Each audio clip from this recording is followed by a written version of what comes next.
The Odyssey trailer is out, but where can you watch it? Project Hail Mary and The Running Man drop their first trailers. Superman releases a few clips. The Bear is going into Season 5. We have huge castings in Street Fighter, and so much more to talk about in this week's second episode of Movie News. What is up, movie friends? Welcome back to Raiders of the Lost podcast, the ultimate film and TV podcast. And this is Movie News, where we go through all of the industry news so you don't have to. And if you notice, this is our second one this week. We will now be posting movie news twice a week, so get excited. Twice the news, twice the trailers, double the fun. Oh yeah, let's go. Twin news is twinning. And there's actually so much to go over. We're also talking about stuff like reactions to Jurassic World Rebirth, Fast 11, some cool facts about the behind-the-scenes making of Sinners, Dark Wolf, Sentimental Value, The Cat in the Hat, Eyes of Wakanda. There's so much to discuss in this week's episode of Movie News. James, let's take it away with the biggest story, and that's The Odyssey. The Odyssey, we got a couple trailers a few days ago. There was a full-length poster, I'm sorry. We got a couple posters, and then they just released the Instagram-size 3x4 poster today, filmed for IMAX. The entire movie shot in IMAX cameras. That's something they're going to be talking about a lot. And the Odyssey trailer is out there. It's only playing in cinemas right now. It's a Universal film, so it's playing before Jurassic World Rebirth. So I'm going to see Jurassic Rebirth tomorrow, and I'm literally, the main prerogative is to see the Odyssey trailer. Personally, I'll check the movie out too while I'm there, but I got a ticket to see the trailer. Most excited for the trailer. Be careful on the internet. There are people who are recording the trailer in theaters with their phones and their smartphones, putting it on Twitter, putting it on TikTok. So if you don't want to see the trailer, scroll cautiously, but I implore you to go to the theaters to see this trailer before seeing it online. I can't wait, man. It's part of my reason for watching Jurassic World Rebirth, just to see that trailer. And this is how Nolan does all of his movies. He always releases the first trailer in theaters only. Same thing with Oppenheimer, Dark Knight, Tenet, whatever. I feel like I know he's not big on tech, and he seems to really know how to get people excited for a film. I think he's on the cutting edge of marketing films. Ironically, because he's old school. He knows how to make his films an event, and something like this, where in order to see the marketing for this movie, you got to go to the movie theater. I think it's absolutely fantastic. The Boy and the Heron didn't release anything. Oh, yeah. And it was a big hit. So, I mean, I think it's interesting. Old school marketing is now cutting edge. It's funny. I can't wait to see the first footage. I don't know how long the trailer is, but we'll find out when we see it in theaters. Now, let's talk about, speaking of trailers, the most sensational trailer so far this week, and that is Project Hail Mary, starring Ryan Gosling and Sandra Hüller, directed by Phil Lord and Chris Miller. This is the adaptation of the Andy Weir novel, Project Hail Mary, which tells the story of a scientist who wakes up aboard a spacecraft, forgetting what he's doing there, why he's there, and having no memories. And then he learns that he's actually on a quest to save humanity from a dying sun. It's a fantastic novel. If you've never read it, Anthony and I have been hyping it up just as much as we were hyping Mickey 17 up. Read this book or listen to the audiobook if you want ahead of time, because it's such a great novel. And it's so funny. If you like The Martian, it's going to be in the similar tone. It's very hysterical, but also great science explained for the average individual. And this movie's going to have so much heart. It's going to have huge stakes. There are every sun in the galaxy that we can see is dying. They're infected, except for one. And Ryan Gosling plays a science teacher, but who has a doctorate in microbiology, who's hired and tasked with being the only one who can figure out what's going on here. Now, this is going to be such a great film. Gosling is the perfect casting. And there are already some people upset, because people get upset about everything, because they revealed that it's an alien movie as well. There will be an alien in this movie.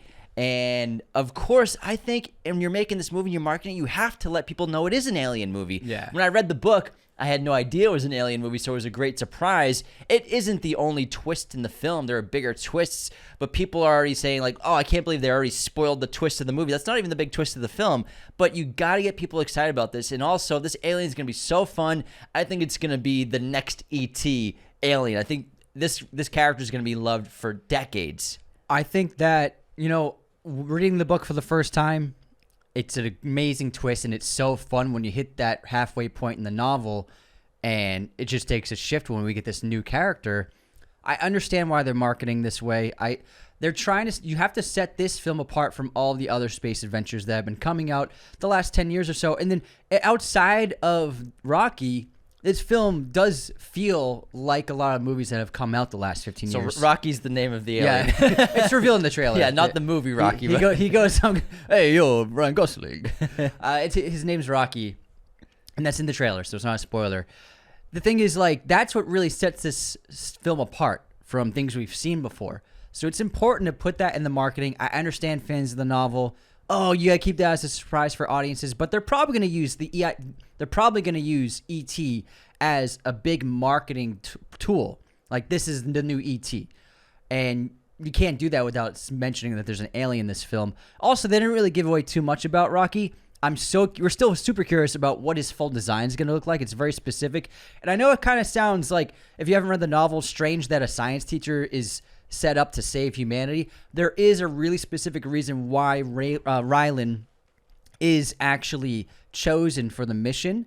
We won't spoil that, but it's not like he's some random science teacher. He just randomly is there. We need him. He's an expert. Yeah, for a certain reason. We won't give you information why, but he is chosen for a specific reason. I love the idea of Gosling playing a hero who doesn't want to be a hero. Reminiscent of Tom Cruise in Edge of Tomorrow. I put the not in astronaut. Yeah, it's great. It's funny. You have a character he's basically being forced to go on this mission to save humanity. He doesn't want to do it. He's not, I wouldn't say he's a coward, but he doesn't want to die. He doesn't want to die. He's scared. And so it plays against the Gosling type of being a hero character that he's been playing a lot lately.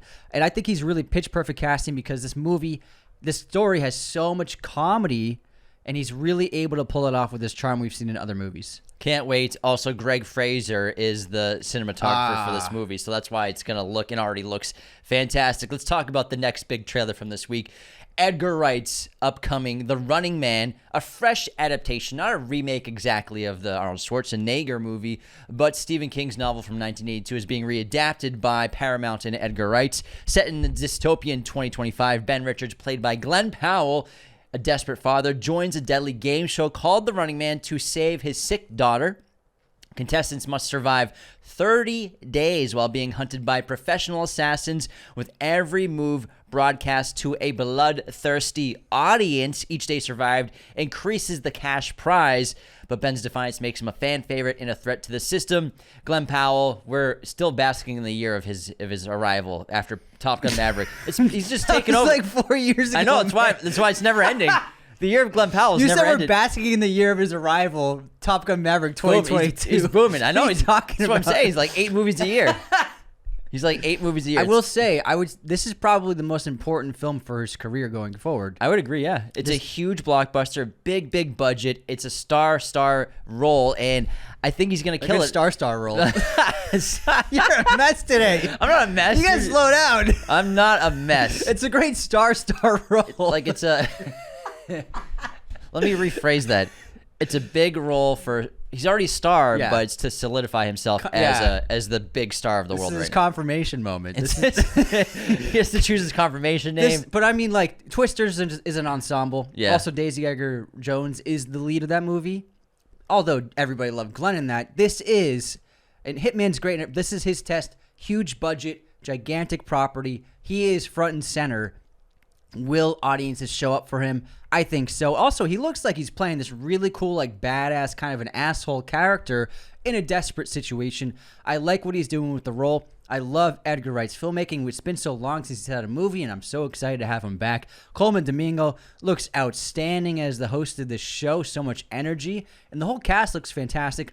Great action with so much great comedy and energy. I love how, like, there's several times where Glenn Powell's just flipping people off and calling the audience like a bunch of shit eaters. This looks like a lot of fun. I'm really set for this, and I can't wait for it. It's late. It's early next year is the release date. The release date is November 7th, 2025. Oh, yeah, this year, baby. Only a few months out. I can't wait. I can't wait. It's coming out, really soon. Fuck yeah, man. I can't wait. I'm gonna be completely sad for this. Tons of great, like, cameos too. Michael Cera's in this. Yeah. Kenan Thompson's I love the in Super this. Soaker. Yeah. Katie O'Brien. William H. Macy, Josh Brolin. So Brolin seems great. Yeah, it has a great cast. You know it's going to have so much comedy, being an Edgar Wright film, as well as his kinetic style, the editing, the zooms, the great, fantastic camera movements. Cannot wait. This looks fantastic. Let's talk about Superman. We are gearing up. We're going to see this very soon. This is crazy. We're on the premiere. We're going to the red carpet premiere in LA, which is pretty cool. Yeah. And also, we interviewed the cast of Superman. That will be coming out very soon in anticipation for the release of the film. So With DirecTV. Stay tuned for that. Thanks to DirecTV. But hold on, real quick. Yeah. Before you talk about Superman, check out this amazing F1 poster over my right shoulder. Wow, looks great. Guess who sent this to us? Was it movieposters.com? It was movieposters.com. Use our code Raiders10 to get 10% off your order from movieposters.com. Also, we have an affiliate link, which we'll put in the episode description of this podcast episode, or go to our Instagram bio. Click that link. You'll find our affiliate link, which helps us get a cut. Movieposters.com. It's where I got the light box, where I get these awesome posters for the set. Thank you, movieposters.com, for everything. Now, Superman released 2 clips online, and you can watch them either online or if you've been seeing the actors go on talk shows, they'll play the clips before the actors step on stage. I haven't watched these, but the clips one clip involves Superman and Lex Luthor.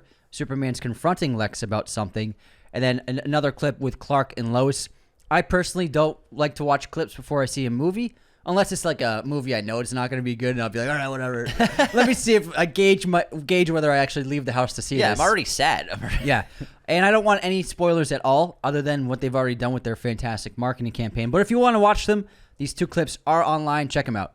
Yeah, the Clark and Lois one, it's at the Daily Planet. And I believe I read James Gunn said that he wears glasses that... they're hypno glasses. Hypno glasses. So yes, even when he wears them, we're assuming that Lois doesn't know who he is at the Daily Planet until, obviously, she's going to learn his identity at some point, I'm sure.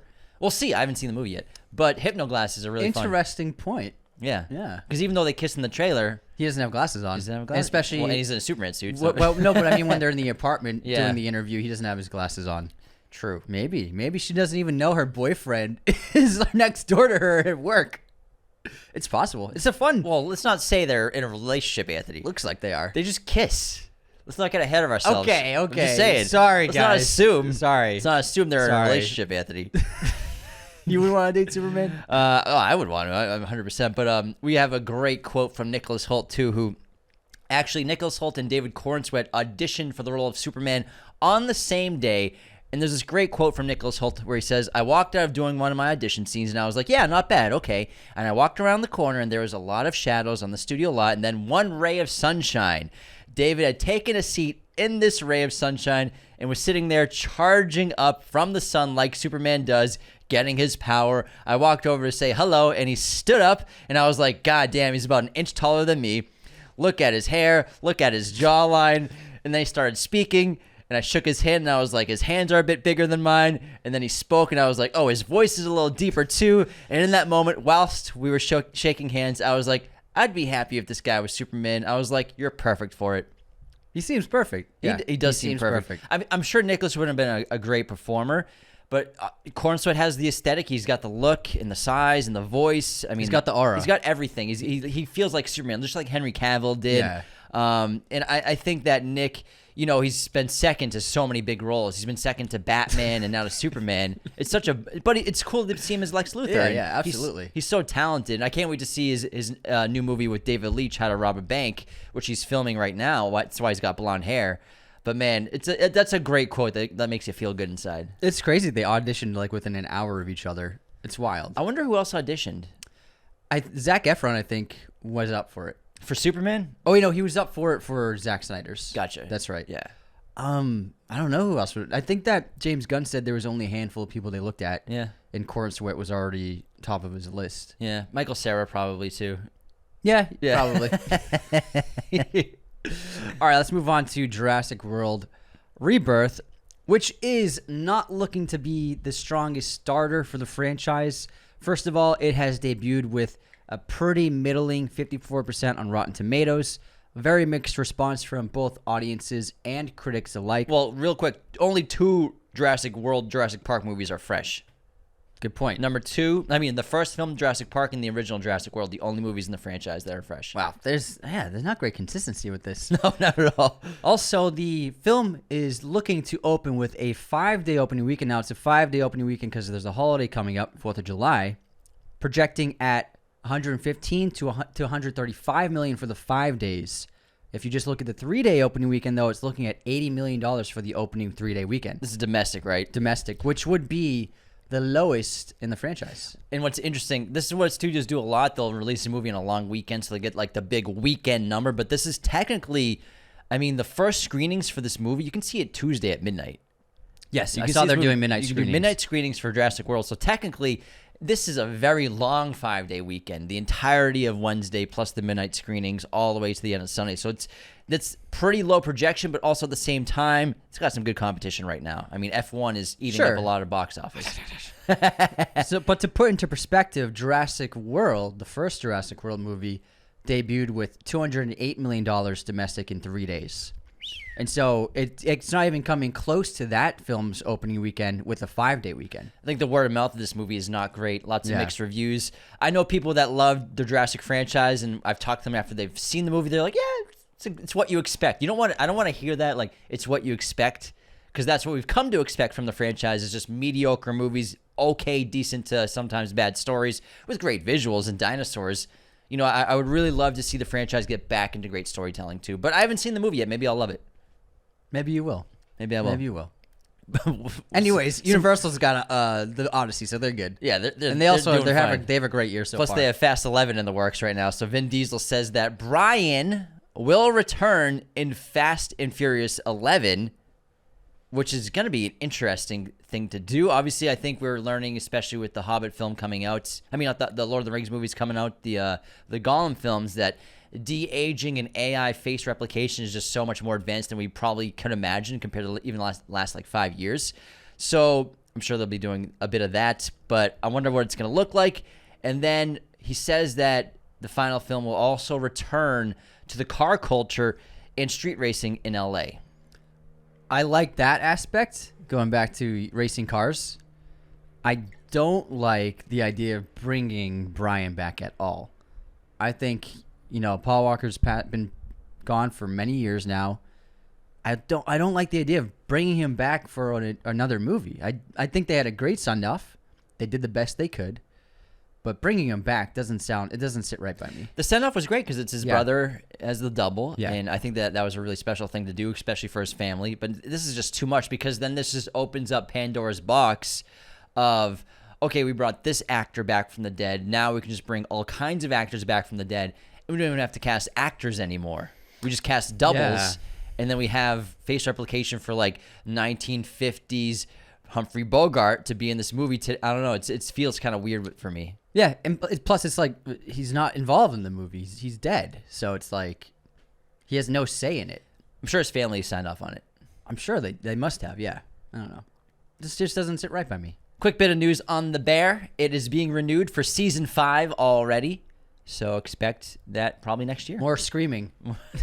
Hands! I saw this great video meme of anytime Chris Nolan, Denis Villeneuve, or I can't remember the other person, needs a composer, and it's just Carmen going, I need hands! Even though Ludwig is Nolan's new guy, but so still, funny. It's pretty funny. So funny. All right, we got some news about Sinners. They're preparing for their digital and physical release, and they dropped details on their Halo rig setup, which is how they filmed the twins, Smoke and Stack, played by Michael B. Jordan. And so what they did is they built this Halo rig, which includes 10 to 12 cameras that wrap around an actor's face. And the data from the cameras was used to map Michael B. Jordan's face onto the stunt doubles. This rig was used in about 50% of the scenes where both twins appear, and I think it looked absolutely fantastic. So if they were on the screen at the same time, body double, and Michael B. Jordan did both facial performances. Yeah, so when they were on screen with their faces showing. But there are plenty of shots where it's just the doubles back. Yeah. Sure. But that's pretty cool. Cool looking rig. Terminal List, which is filming right now, season 2. Dark Wolf, the prequel series, dropped its first trailer. Looks epic. I love the first season. Can't wait to check this one out. premieres August 27th on Prime Video. I think it's one of the best shows they do. Good trailer. Really good Really trailer. Taylor Kish. Yeah, it shows his character falling into kind of disillusionment. He commits what's looked at as maybe a crime on a mission, and then that leads him into Black Ops, which will lead into where we saw him in the first Terminal this season, I believe. So he kind of goes off the grid. Dark figure, hence Dark Wolf. Looks awesome. Next up, we finally got the trailer for the Cannes darling Sentimental Value from director-writer Joachim Trier. Great filmmaker. This stars Renate Rensvi. I'm going to get all these Swedish names wrong. Inga Isdotter Lilias, Stellan Skarsgård, and Elle Fanning. You even got Skarsgård wrong. You said Skarsgård. Did I say? I was just in my head, man. I was like, don't mess it up. This is a really... Elle Fanning. This got so much acclaim at Cannes, and it's about... it's a family drama where Stellan Skarsgård plays a famous film director, Elle Fanning, a famous actress from Hollywood, and Renate also plays an actress, and follows sisters mourning their mother's loss. When their father randomly appears, he had asked his daughter to play a role in his upcoming film. She turned it down because of how difficult the relationship is, and instead he casts Elle Fanning's character for the role and brings her to the family home. This comes out in theaters November 7th. I cannot wait to see this. Couple of new trailers to talk about. The Cat in the Hat. Looks cute. Starring Bill Hader gets its first trailer, as well as Eyes of Wakanda gets its first trailer. Both are animated. The latter is a series. Cat in the Hat looks pretty fun, looks pretty silly, and kind of like a reimagined. Looks like everyone's copying Spider-Verse. I didn't want to say it. Yeah, everyone's doing the Spider-Verse. It's Spider-Verse, but also the humor of a Pixar film. The Cataverse. Yeah. But Bill Hader seems perfect for Cat in the Hat. But a cool-looking live-action trailer starring Taron Egerton just dropped. She Rides Shotgun. The film follows an ex-con who must protect his estranged daughter after he is marked for death by unrelenting enemies. This hits theaters August 1st, distributed by Lionsgate. Looks good. It's cool to see Taron back in theaters. He's been doing a lot of streaming stuff. Yeah, a lot of TV stuff, and he's so good. I love him. Next up, we got news about House of Games, a new film starring Viola Davis and Yahya Abdul-Mateen. This film follows a psychiatrist who gets caught up in the world of gambling while trying to help one of her patients deal with anxiety. House of Games. Netflix is teaming up with NASA to stream live rocket launches, astronaut spacewalks, mission coverage, and views of Earth from the International Space Station. Sign me up. That's cool. That's if it's awesome. just like a 24/7 live stream of the station. I love that. Fun. I love that shit. That's so cool. Very cool. That's a very good idea. All right, we got news about Steven Spielberg, and he made comments about his potential retirement. Get ready for this, guys. So Universal Studios just built a brand new state-of-the-art theater called the Steven Spielberg Theater. And at the opening celebration, when asked about retirement, Spielberg said, "I'm not fucking leaving. I'm not fucking leaving. I'm fucking leaving." You better not. He said he'll never retire from making movies, ever. I love it.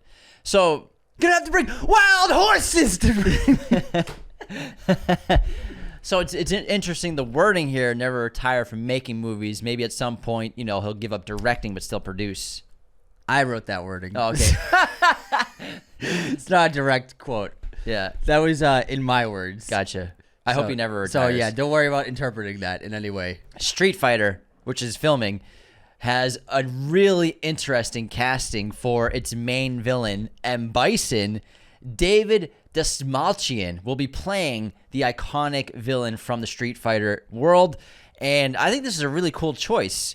A lot of people are commenting like, "Oh, he needs to put on muscle. He's gonna wear a bodysuit." The original actor didn't really have like a bodysuit. He was like a big guy, but he wasn't massive. He looks like him too. I think that this is a really cool choice. I think Dastmalchian is a really interesting actor. He's been getting a lot of big roles lately, especially Late Night with the Devil was a big lead role for him. He's been a character actor in supporting roles in so many big films. I mean, whether we're talking about Dune or The Dark Knight. So it's really awesome to see him really blowing up as a leading actor and also getting really interesting roles. So sign me up. I think this is a good choice. Also, Homelander, he's got a padded suit. Exactly, Anthony Starr has a padded suit. Also, he's in his 40s. You can't expect a guy in his 40s to put on 40 pounds of muscle in like a couple of months. It's like a week. Yeah, he's filming in a he week. just got cast. It's like he's in movie's in production. Yeah, it's tough. That's hard to do. You don't have. I mean, It's a movie. He's not really. He's not the real guy. He's not really M. Bison. He's not. Guys. It's not real. It's a movie. It's not real. Put a big suit on him. He'll be fine. A big jacket. This is where Robert Pattinson, he has a great line which actually relates to this. When he was cast as Batman, he said when people were asked about how big he was gonna get, and he said guys like Hemsworth and Cavill and Bale, like he said like they ruined it for other actors because now everybody expects them to put on so much muscle. Michael Keaton was not jacked in Batman. Yeah, it's like, it's not. I mean, it's a movie. He's not really M. Bison, guys. Just get over it. Oh, man. All right, Matt Damon and Ben Affleck news with their production company Artist Equity has just signed a 3-year deal with Sony Pictures to distribute their films. Good for them. That's good for Sony. I mean, they've been working with Amazon lately, doing a lot of streaming releases, but I think Sony, they recognize that their movies make pretty good money or have really good numbers. So let's get on that train because they need to catch up from Sony of their Sony's cinematic heroes of Marvel characters not doing anything well in the box office. Sony and the Boston boys. I like it. Boston, good business to be in. We have official confirmation for a new Legacy sequel. The entire cast for Devil Wears Prada will be returning. Meryl Streep, Anne Hathaway, Emily Blunt, and Stanley Tucci. Not the whole cast. Adrian Greer's not coming back. I mean, I meant the main. You said entire cast. The main 4 are returning for Devil Wears Prada 2. And great casting. Kenneth Branagh has been cast as Miranda's husband, which I can't wait to see him and Meryl go back and forth in this. I think that's a great casting opposite her. This is scheduled to hit theaters May 2026, so less than a year from now. It's already filming right now. Got a new still from Predator Badlands, Dan Trachtenberg's second film of the year. People are really excited about this movie. Has 2 predators hanging out, chatting. One's holding a laser sword. Cool image. I wouldn't call that hanging out. It looks like someone's about to be beheaded. And our final bit of news. Train to Busan. James Wan says his English language Train to Busan film, The Last Train to New York, is not a remake but a spin-off. To quote him, creatively it takes place in the same world as Train to Busan. I hope that they could get off the ground. It could get off the ground eventually. I mean, it'd be cool if it would get made, but I don't need a Train to Busan spin-off. I'm good. Me neither, yeah. I'm good. Yeah, I'll just watch Train the to original Busan. is so amazing. Yeah. But it is what it is. I don't need it in my life. Don't need it either. Yeah. But I like zombies. Rawr. Is that your zombie? That's my zombie right there. All right, that's I'm an alpha from 28 years later. So you got a 3-leg walk. Tripod. Oh my gosh. All right, that wraps movie news number 2 this week. There's plenty to talk about, so we're happy to fill y'all in and everything that's been happening. I cannot wait for Project Hail Mary. Oh my gosh, March 2026 is going to be amazing. This comes out in March before all the summer releases, so I think it should be fine at the box office. I think it's going to be a huge hit, March 2026. And 28 Years 2 comes out in January. That's right. Yeah. So we're going to have a good, I think 2026 is going to be massive year, because then we have some big superhero movies coming out as well. Like what? I believe the Batman 2 is supposed to film this fall, right? I don't know. Or is it next year? Something. Well, we got Dune coming out. Who knows? Yeah. Odyssey and Dune. Odyssey's going to pull $1 billion easily. Oh, for sure. For sure, dude, bro. That could be a $2 billion earner. It could make $5 billion. I think it could hit 2. Avatar numbers. Yeah, I think it could hit. I don't think quite Avatar numbers. They go Avatar's over so 2. big in China. But Odyssey could hit 2. It's got potential. I mean, if anything's got potential outside of Avatar, it would be Nolan's Odyssey. I agree. All right, well, thanks so much. As usual, guys, do the things that help us grow. You subscribing on YouTube and commenting and liking on this podcast episode. Leaving those 5-star ratings and reviews on Spotify and Apple. Following us on Instagram, TikTok, Twitter. Engage with our content. Leave comments. Leave likes. Share us in your stories. That's the stuff that gets us the juice and the engagement to get really cool jobs, like interviewing the cast of Superman, which will be dropping hopefully within the next week before the movie's release. So thank you so much to everyone who already does all that stuff. Go to patreon.com/Raiders of the Lost Podcast to join our official team and be a member of our Patreon to get access to weekly bonus episodes, ad-free versions of the podcast, as well as access to our Discord. Other than that, take care, everybody. See you next time. And this episode was executive produced by our great Chosen One patrons, Nicholas Martin, and Jacob Kossler. Raiders of the Lost podcast is a mirror image production. Sound mixing done by opening music by Chase Jackson.